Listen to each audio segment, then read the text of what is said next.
आज इंग्लिश में आपका स्वागत है। हम हैमलेट के ऑब्जेक्टिव क्वेश्चंस पे चर्चा कर रहे थे और इसमें मैंने मूल टेक्स्ट पढ़ा है। कहने का मतलब मैंने टेक्स्ट पढ़ने के बाद उसमें से कुछ अच्छे क्वेश्चंस निकालने का हमने प्रयास किया है। इसके पहले हमने आपको 2 वीडियो इस पे हमने दिया है। 2 वीडियो इसके पहले हम आपको दे चुके हैं और ये ऑब्जेक्टिव क्वेश्चंस की सीरीज़ पे ये आपका तीसरा वीडियो है और हम उम्मीद करते हैं आपको काफ़ी पसंद आएगा। तो दूसरे वाले वीडियो के अंत में हमने इस क्वेश्चन पे चर्चा किया था। अब अगला क्वेश्चन जो है यहाँ से शुरू करते हैं। Ophelia was downed when she was on.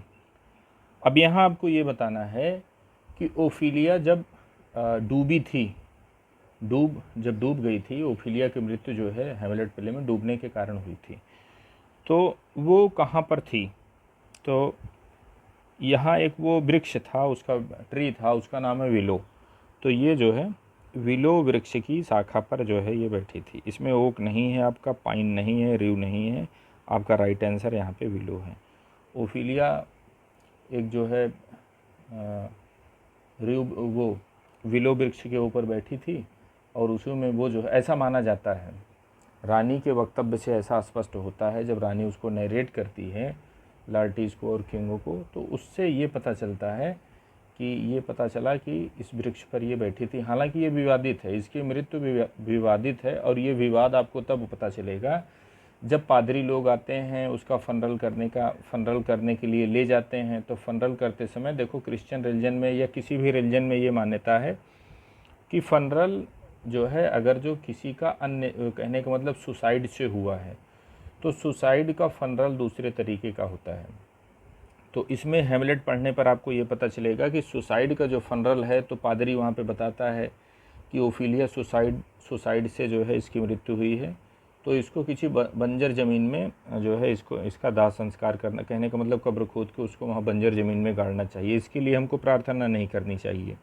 तो इस स्टेटमेंट से हमको पता चला कि जो आप सुसाइड कोई करता है क्रिश्चियन रिलीजन में भी, तो उसका जो है दाह संस्कार या जो आप अंतिम जो है क्रिया बोलते हैं, वो दूसरे तरीके से होती है, नॉर्मल वे से नहीं होती। तो पादरी की माने तो अननेचुरल, वो कहने सुसाइड था, और रानी की माने तो रानी का मानने का मतलब ये था कि ये बिलो वृक्ष के जो है पेड़ पर बैठी थी और डूब के मर गई। चलो नेक्स्ट क्वेश्चन देखते हैं। Ophelia was downed when she was on willow tree and fall down in. अब आपको ये बताना है कि ओफिलिया विलो ट्री पर बैठी थी, गिरी, तो वो कहाँ गिरी, वो रिवर था कि स्ट्रीम था कि लेक था कि वेल था, इसमें आपको बताना है। तो इसमें ये आपका राइट आंसर है स्ट्रीम। जहाँ पे वो गिरी थी वो स्ट्रीम थी, वो रिवर नहीं था, लेक नहीं था, वेल नहीं था, वो क्या था, स्ट्रीम था। तो इसमें आपका जो है दूसरा राइट आंसर है। अब इसमें आपको ये बताना है, Ophelia was downed when she was on below tree and fall down in stream, it is said by. ये जो स्टेटमेंट कहा गया है कि ओफिलिया डूबी कब, जब बिलो ट्री पर बैठी थी, नीचे दरिया में गिरी, ये किसके द्वारा अप्रूव किया जाता है। तो ये चीज़ मैंने अभी आपको जस्ट पहले भी बताया है कि ये चीज़ आपको जो है क्वीन के द्वारा अप्रूव किया जाता है कि बिलो वृक्ष की जो है वो एक शाखा पर बैठी थी और वो शाखा स्ट्रीम के ऊपर थी, दरिया के ऊपर थी, और वहीं से उसका शायद बैलेंस बिगड़ा है और वो नीचे गिर पड़ी है। चलिए नेक्स्ट क्वेश्चन देखते हैं। इसमें आपको बताना, name the name of the flower. Name मतलब आपको नाम बताना है, नेम ऑफ दैट फ्लावर, उस फूल का नाम, which Ophelia wanted to give it to king and queen, जिसको ओफिलिया किंग और क्वीन को देना चाहती थी। आपको उस फ्लावर का नाम बताना है जिसको ओफिलिया किंग और क्वीन को देना चाहती थी, but couldn't do it because this flower dried with his father's death. अब उसमें ये वृक्ष ये जो फ्लावर था, ये किंग को और क्वीन को देना चाहती थी, लेकिन ये दे नहीं सकी। क्यों नहीं दे सकी? कि जो ओफिलिया के फादर थे पोलोनियस, उनकी हत्या हो गई। तो उनकी हत्या के साथ ही वो फूल सूख गए। तो फ्लावर की भी बात आती है, हालांकि ये क्वेश्चन ऊपर मेंशन होना चाहिए था। तो इसमें आपको ये बताया गया है कि जब ओफिलिया के फादर की हत्या हो जाती है तो हत्या होने के बाद वो थोड़ा उसका मानसिक संतुलन अच्छा नहीं रहता है, या आप इसको ऐसे बोल सकते हो कि इमोशनली वो टूट गई थी। तो उस टूटने में राजा रानी के पास आती है, कुछ जो है फूलों के नाम लेती है, उनमें से एक फूल आपका ये भी है, और आपको बताना है कि वो कौन सा फूल था जो राजा रानी को देना चाहती थी, और बताती है कि मेरी पापा की मृत्यु के साथ वो सूख गए हैं, उनके जो है अब मैं आपको वो नहीं दे सकती हूँ। तो वो डेजी नहीं था, वो रिव नहीं था, वो फेनल नहीं था, वो आपका वायलेट है। ये वायलेट फूल देना चाहती थी, और पोलिनियस की डेथ के बाद ये जो है फूल माने जाते हैं कि सूख गए। चलिए नेक्स्ट क्वेश्चन देखते हैं। Before drowning in the stream, Ophelia was trying to decorate the branch of willow with the circle of flowers. डूबने से पहले ये माना जाता है कि जो ओफिलिया थी विलो वृक्ष की शाखा पर बैठी थी, और उसमें से एक शाखा को वो जो है सजाना चाहती थी। किससे सजाना चाहती थी? फ्लावर्स से। और वो फ्लावर्स कहते थे, जैसे आप माला नहीं कहते हैं, तो कहने का मतलब नॉर्मल वे में आप समझ सकते हैं कि वो माला से किसी वृक्ष की शाखा को सजाना चाहती थी, उस बिलो ट्री की जो है शाखा को जिस पे वो बैठी थी। Which flower is not mentioned in the circle. तो उसने क्या किया था, एक पुष्प चक्र बनाया था। पुष्प चक्र आप उसको माला बोल सकते हैं, तो उसने माला बनाया था। तो आप जब प्ले हेमलेट पढ़ेंगे तो उसमें उस पुष्प चक्र में विभिन्न टाइप के पुष्प यूज हुए थे। तो आपको ये बताना है कि उनमें से कौन सा फूल यहाँ पे मेंशन नहीं किया गया है, कौन सा फूल जो है यहाँ पे मेंशन नहीं है। उस मतलब जो उसने जो है फूलों की जो माला बनाई थी, उस फूलों की माला में यहाँ कुछ ऐसे फूल के नाम दिए गए हैं जो उसमें नहीं थे। तो उसमें आपका ये फ्लावर था, आपका ये था, और ये डेजीज़ नहीं थे, इनका जिक्र वहाँ पे नहीं आता है। तो आप इसको जो है इनको जो है वो करेंगे। ये राइट आंसर आपका यही है, डेजीज़ नहीं था। नेटिल्स था, आफ्क्रो फ्लावर्स थे, इसके जो है उसमें थे, लेकिन आपका ये डेजीज़ नहीं है। अब इसमें आपको बताना है कि जैसे ऊपर वाले क्वेश्चन में आपसे पूछा गया था कि कौन सा फ्लावर उस वहाँ पे नहीं था, अब नीचे इसमें पूछा जा रहा है कि कौन सा फ्लावर था। Before drowning in the stream, Ophelia was trying to decorate the branch of willow with the circle of flowers. Which flower is mentioned in the circle. आपको अब इन जो है 4 विकल्पों में से ये बताना है कि कौन सा फ्लावर वहाँ उस सर्किल में मेंशन्ड था। कहने का मतलब यहाँ पे 3 मेंशन्ड नहीं है, एक वहाँ पे कोई मेंशन्ड है। तो आपका कौन सा है? ये वायलेट वहाँ जिक्र नहीं होता है, रू का जिक्र नहीं होता है, ये लांग पर्पल का जिक्र होता है। तो जो फूलों का माला बना करके डाली पे चढ़ाना चाहती थी, तो उसमें आपके ये लांग पर्पल का भी जिक्र आता है। ये लांग पर्पल उस फूलों की माला में थे। अब ये जो फ्लावर आपका लांग पर्पल है, इसके विभिन्न नेम हैं। जैसे पहले जब आप पढ़ेंगे तो आपको पता चलेगा कि the flower long purple what is called by rural shepherd's. जो ग्रामीण शेफर्ड हैं, इस लॉन्ग पर्पल को वो देशज अपने किस शब्दों के माध्यम से बोलते हैं। जैसे कुछ फूल होते हैं, उसका स्टैंडर्ड जो है स्टैंडर्ड लैंग्वेज में या आपकी जो मानक हिंदी है उसमें कुछ दूसरा नाम होता है। ग्रामीण क्षेत्रों में या जो है डायलेक्ट में उसी फूल को किसी दूसरे नाम से बुलाया जाता है। हो सकता है वो नाम बड़ा भद्दा सा कभी कभी होता है, कभी कभी अच्छा सा होता है। तो वही चीज़ आपको बताना है कि जो लॉन्ग पर्पल फ्लावर था, जिसका जिक्र ओफिलिया की माला में मिलता है, उसको शेफर्ड के द्वारा क्या कहा गया है। ये आपके प्ले में इसका जिक्र हुआ है। तो वही मैं जानना चाहता हूँ कि शेफर्ड लोग इस लॉन्ग पर्पल को दूसरे किस नाम से जानते थे। तो इसमें आपका जो है ये ट्रैम्पेट विडो नहीं है, ये विडो फ्लावर ये भी नहीं है, पर्पल विडो नहीं है, ये रैम्पेंट विडो, इसको जो है आप रैम्पेंट विडो ये बोलेंगे। ये किसका नाम है? ये इसी लॉन्ग पर्पल का क्षेत्रीय नाम है। ये क्षेत्रीय नाम रैम्पेंट विडो कौन बुलाता है? तो ये रूरल शेफर्ड लोग बुलाते हैं। कहने का मतलब जो शेफर्ड लोग होते हैं स्पेशली रूरल एरिया के, वो इसी लॉन्ग पर्पल को द रैम्पेंट विडो के नाम से बुलाते हैं। अब इसी में एक क्वेश्चन आपका और बनता है, the flower long purple what is called by the Sai woman. जो साई टाइप की वुमेन्स होती हैं वो जो साई टाइप की वुमेन होती हैं वो इस फ्लावर को किस नाम से बुलाती हैं। अब जैसे लॉन्ग पर्पल रैम्पेट विडो के नाम से आपने देखा, उसको कौन बुलाता है? उसको शेफर्ड लोग बुलाते हैं। अब आपसे पूछा जाता है जो शर्मीली महिलाएं होती हैं इसी लांग पर्पल को किस नाम से बुलाती हैं? तो ट्रैम्पेट विडो, जाहिर सी बात है इस टाइप के शब्द आपने ऊपर यूज़ किया है, ये तो नहीं होगा। रैम्पेट विडो ये तो शेफर्ड लोग बुलाते हैं, ये भी नहीं होगा। अब यही ऑप्शन है द डेड मैन्स फिंगर, समझ रहे हैं? The dead man's finger.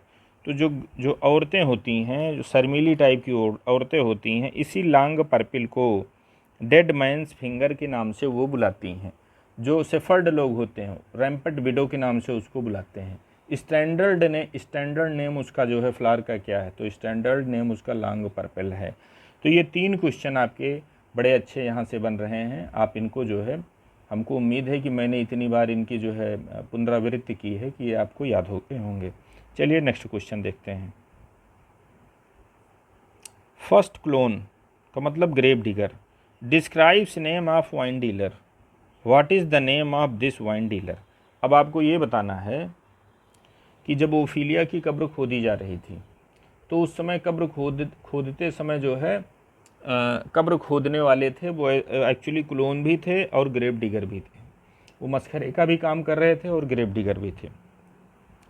तो आपको ये बताना है describe the name of wine dealer. उस जो है वाइन डीलर का नेम आपको डिस्क्राइब करना है जिसका जो है कब्र खोदते समय मसखरों ने जो है जिसका जिक्र किया था।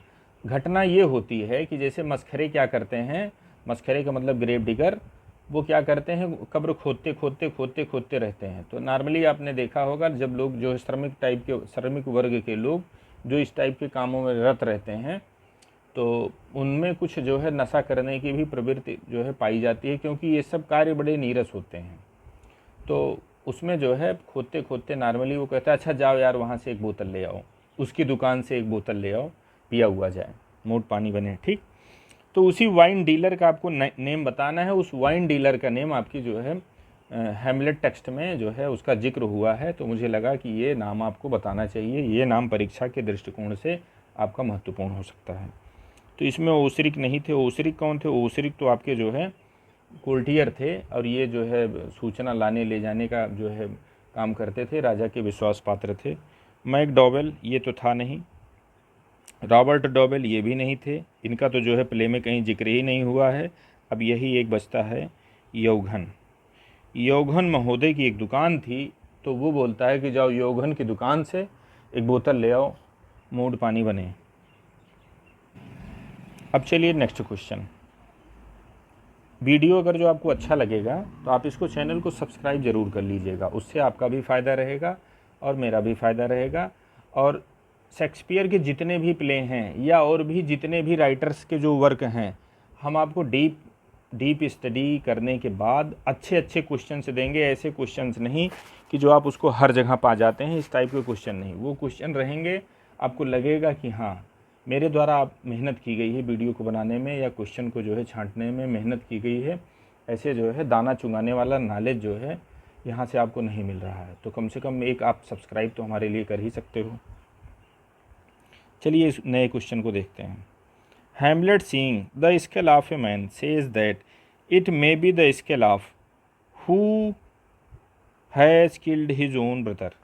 अब जब कब्र की खुदाई होती है तो कब्र की खुदाई जब होती रहती है तो जाहिर सी बात है कब्र आप कहाँ खोदोगे? कब्रिस्तान में खोदेंगे। तो जब कब्र आप कब्रिस्तान में खोदेंगे तो वहाँ पहले से ही कुछ लोगों का जो है कब्र बनी रहती है, उसी पे जो है गाड़ा जाता है, क्योंकि कब्रिस्तान एक जो है सीमित क्षेत्र होता है। तो सीमित क्षेत्र जैसे मान लीजिए वहाँ पहले से किसी को कोई गाड़ा गया हो, दफनाया गया हो, अब दोबारा वो स्थान खाली ऊपर से दिख रही हो, तो किसी दूसरे को जो है वहाँ दफनाने की ज़रूरत, तो लोग क्या करते हैं? कब्र खोदते हैं। तो कब्रिस्तान में अमूमन हड्डियाँ मिलने की संभावना बड़ी सामान्य सी होती हैं। तो ग्रेव डिगर जब ओफीलिया की कब्र खोद रहे थे तो उसमें तमाम हड्डी सड्डी निकल रही थी, तो उस हड्डी में खोपड़ी ओपड़ी भी निकल रही थी। लास्ट में एक खोपड़ी निकलती है, समझ रहे हैं? काफ़ी फेमस वो जो है आपका क्वेश्चन बनता है, और उस फेमस क्वेश्चन के पहले भी कई खोपड़ी निकलती है। तो उसी में से एक खोपड़ी को देख करके हैमलेट कुछ बोलता है, तो उस व्यक्ति का आपको नाम बताना है कि हैमलेट ने उस व्यक्ति के बारे में क्या बताया। तो पहले आप क्वेश्चन समझेंगे तो आपको बड़ा अच्छा लगेगा। Hamlet seeing the skull of a man, Hamlet जो है ग्रेव डिगर लोग एक आदमी की जो है स्कल जब निकालते हैं, खोपड़ी निकालते हैं, तो उसको देखने के बाद क्या बोलता है, that it may be the skull of, वो बोलता है कि ये खोपड़ी हो सकती है, who has killed his own brother, जिसने अपने भाई की हत्या कर दी थी, जिसने अपने सगे भाई की हत्या कर दी थी। तो एक वहाँ बातचीत चल रही होती है कि ये खोपड़ी देखो, ऐसे आदमी मरने के बाद ऐसे हो सकता है, वैसे हो सकता है। तो अभी आप इससे, इस क्वेश्चन से ये समझ सकते हो कि हैमलेट के दिमाग में अभी वो सब सारी चीज़ें घूम रही हैं कि जो इसका चाचा था, इसने अपने जो है सगे भाई की हत्या की थी, कहने का मतलब इसके पापा की हत्या की थी, सगा इसका चाचा था, तो उसके दिमाग में वो सब चीज़ें अभी भी घूम रही हैं कि लोग अपने सगे भाई की भी हत्या कर सकते हैं। तो उसी खोपड़ी को देख करके ये एक अनुमान लगा रहा है, अनुमान लगा के बता सकता है कि ये खोपड़ी उसकी भी हो सकती है। तो वो उसकी जो व्यक्ति था, उस व्यक्ति का आपको नाम बताना है। तो उसका नाम विलियम नहीं है, विलो नहीं है, उसका नाम केन है, रॉबर्ट्स भी नहीं है। केन ऐसा माना जाता है क्रिश्चियन रिलीजन में कि केन ऐसा पहला मानव था जिसने अपने सगे भाई की हत्या की थी। तो ये एक नज़ीर देता है कि ये खोपड़ी तो केन की भी हो सकती है, मतलब केन ऐसा पहला मानव था जिसने अपने सगे भाई की हत्या कर दी थी, ऐसा क्रिश्चियन मैथोलॉजी में ये चीज़ मानी जाती है। तो ये केन था, समझ रहे हैं। अब इस केन के बाद जो है नंबर आएगा योरिक का। योरिक की भी खोपड़ी निकलती है। योरिक एक मस्खरा था, विदूषक था। अब देखिए नेक्स्ट क्वेश्चन, देखिए how old was the Hamlet age per the statement of grave digger. तो जब योरिक की खोपड़ी निकलती है तो उसके बाद बोलता है, मस्खरे लोग आपस में बात करते हैं, तो कहता है 30 साल पुरानी घटना है। उस समय राजकुमार 1 साल के हुआ करते थे, पीठ पे लाद करके ऐसे टहला करते थे। तो 30 साल पहले की घटना है, 1 साल के हुआ करते थे। तो कहने का मतलब कि वही आप मान के चलना कि कहने का मतलब कि नहीं, उसमें ये बताया था कि उनका जो है जन्म हुआ था। तो वो जब आप गुणा गणित लगाते हैं तो वही आता है कि हैमलेट कितने साल का था। तो ग्रेव डिगर के स्टेटमेंट से जब आप कैलकुलेशन करते हैं तो पता चलता था है कि हैमलेट आपका 30 साल का है। उसके स्टेटमेंट से पता चलता है कि हैमलेट महोदय 30 साल के हैं। किसके स्टेटमेंट से? ग्रेव डिगर के स्टेटमेंट से। क्योंकि योरिक की जब खोपड़ी निकली थी तो योरिक हैमलेट के पापा के यहाँ मस्खरे का काम करता था, कहने का मतलब वो विदूषक का काम करता था, हंसाने वाले का काम करता था। तो वहाँ से वो खोपड़ी निकली तो फिर अंदाज़ा लगाया गया। तो जब अंदाज़ा लगाया गया तो फिर पता चला कि अच्छा, तो हैमलेट महोदय जो है 30 साल के हो सकते हैं। अब देखिए आपका नेक्स्ट क्वेश्चन आता है, during grave digging they find a skull of a clown. कब्र की खुदाई करते समय, ओफिलिया की कब्र की खुदाई करते समय उनको एक स्कल मिला था, एक खोपड़ी मिली थी। वो किसका था? आपको नाम बताना है। ये नाम जो है यहाँ पे दिया गया है। ओसरिक, ओसरिक तो है नहीं क्योंकि ये कोल्टियर था, ये भी जिंदा है, मरा तो है नहीं, तो इसकी खोपड़ी कैसे आ जाएगी? जोरिक, ऐसा कोई जिक्र ही नहीं है। ये यही योरिक आते हैं जिनका भी मैंने ऊपर जिक्र किया था। जो एक स्कल मिलती है, हैमलेट प्ले आपने देखा होगा, या हैमलेट प्ले के बुक कवर के ऊपर एक खोपड़ी बनी रहती है, ये माना जाता है खोपड़ी उसी योरिक की थी। और योरिक ये जो था, हैमलेट के जो पापा थे, मतलब हैमलेट सीनियर जिनको प्ले में बोला गया है, उनके यहाँ ये मस्खरे का काम करता था, कहने का मतलब ये क्लोन का काम करता था, हंसाने का काम करता था, आप इसको ठिठोलिया भाड़ भी बोल सकते हैं, ये था। तो वो खोपड़ी मिलती है, माना जाता है कि उसी की जो है दाह संस्कार हुआ था, उसी की खोपड़ी वहाँ से निकली थी। अब घटना आगे बढ़ती है, ग्रेव की जो है ग्रेव की डिगिंग हो जाती है, ग्रेव रेव खोद दी जाती है। अब उसके बाद क्या होता है कि लाओफिलिया को अब जो है कब्र में डाला जाए। अब दाह संस्कार, जो कहने का मतलब वो जो भी होता है कि दफनाने की प्रक्रिया को आगे बढ़ाया जाए। तो अब पादरी लोग थोड़ा हिचकते हैं। पादरी लोग क्यों हिचकते हैं? पादरी लोग इसलिए हिचकते हैं कि उनके ऊपर दबाव था। दबाव ये था कि राज परिवार की जो है, राज परिवार से संबंधित घटना है, तो और जो है आर्थिक रूप से सुदृढ़ हैं, और पादरी लोग जो है वो धर्म से जुड़े लोग होते हैं, वो गलत काम नहीं करना चाहते हैं। लेकिन दबाववश उनके मन में ये शंका थी कि ओफिलिया शायद इसने अपने प्राण रक्षण के लिए प्रयत्न नहीं किया था, ये दुखों से परेशान होकर के जान करके बिलो वृक्ष की शाखा पर बैठ करके वहाँ से कूदी हो, मर गई हो। उनके दिमाग में ये घट थी। तो उनका ये मानना था कि जब इसकी सामान्य मृत्यु नहीं हुई है, ये एक आत्महत्या है, तो आत्महत्या के लिए जो आत्महत्या की प्रक्रिया के तहत दाह संस्कार होता है उससे किया जाए। तो लेकिन अब राज परिवार का जो है दबाव था, तो दबाव के कारण सामान्य तरीके से उसका दाह संस्कार हो रहा था। तो दाह संस्कार जब हो रहा था तो उस समय पादरी लोग थोड़ा विलंब कर रहे थे, तो एक बार उसमें लार्टिस गर्म भी हुआ था कि कर रहे हो कि बताएं, कुछ इस टाइप का स्टेटमेंट उसके वक्तव्य से लगता है कि जैसे होता नहीं कि भैया कर रहे हो कि ठोंकें तुमको। तो उसी में ये पूछा गया है। फिर उसके बाद जब क्रिमिनेशन हो गया, दाह संस्कार की प्रक्रिया चालू हो गई, तब वो बड़े दम्भ से के साथ कहता है, जैसे कहते नहीं कि अगर जो इसकी नेचुरल डेथ हुई होगी तो ये चीज़ होती है, जैसे गाँव में या परंपरा में मानी जाती है कि सामान्य मृत्यु हुई होगी तो ऐसा होगा, अच्छी जो है सामान्य नहीं हुई होगी तो इस टाइप के सिम्टम्स दिखाई देंगे। तो वो एक सेंटेंस बोलता है कि ओफीलिया की कब्र पे इसके फूल निकलेंगे, तो वो फूल क्या बताते हैं, वो फूल ये बताएंगे कि नेचुरल डेथ हुई है। वो मतलब उसका वो फूल निकलने का जो है कहने का मतलब द्योतक ही इसलिए है कि वो आपकी डेथ नेचुरल हुई है। तो उसी फूल का नाम बताना है जिसका नाम लार्टीज ने जिक्र किया था। लार्टीज सेज दैट, क्वेश्चन देखिए, Laertes says that on the grave of Ophelia the flowers of dot dot dot will grow, किसके फ्लावर ग्रो होंगे? तो रिव नहीं था, रोजमेरी नहीं था, इसमें वायलेट के फ्लावर ग्रो होने की बात हो गई थी। कि उसने ये बताया कि परेशान न हो, अच्छे से नेचुरल तरीके से इसकी डेथ हुई है और इसको अभी देखना यहाँ पे वायलेट के फूल खिलेंगे। तो इस अंदाज में उसने बोला था कि हाँ, वायलेट का फूल खिलने का मतलब ये हो गया कि नेचुरल डेथ हुई है, कहने का मतलब पवित्र उसको माना जाता है, पवित्र फूल उसको जो है माना जाता है। अब ये वीडियो मुझे लगता है लंबी बन रही है, मैं चाहूँगा कि इस वीडियो को यहीं तक सीमित किया जाए और बाकी के जो क्वेश्चन हैं मैं उसको नेक्स्ट वीडियो में आपको प्रोवाइड कराने का प्रयास करूँगा ऐसे इजी एक्सप्लेनेशन में। चैनल आपको अच्छा लगा हो, ये वीडियो मेरी अच्छी लगी हो तो आप चैनल को सब्सक्राइब कर लीजिएगा और लोगों को भी आप रिकमेंड कर सकते हैं। थैंक्स।